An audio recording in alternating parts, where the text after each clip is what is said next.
Hey guys, welcome to another property showcase by propertycozy.com.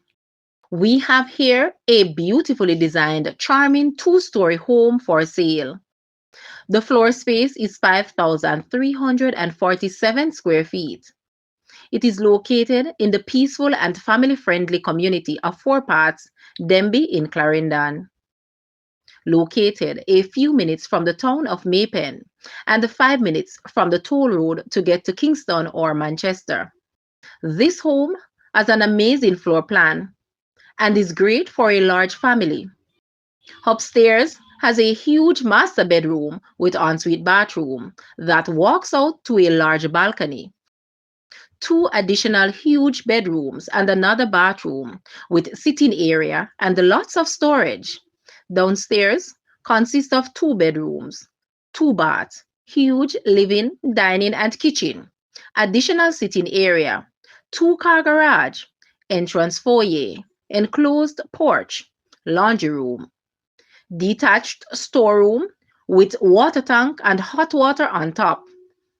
It is fully grilled, walled, fenced, with a large landscaped front yard and a land size of 0.23 acres. Call today for a viewing. Guys, let's take a look at this house. And please watch the entire video for more details at the end.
The asking price for this house is Jamaican 35 million or US $222,000. To purchase or make an offer, please take a look at your screen or you may visit the description area below for full details. If you like this video, please hit the like button and also share with a friend. Thanks for watching, guys.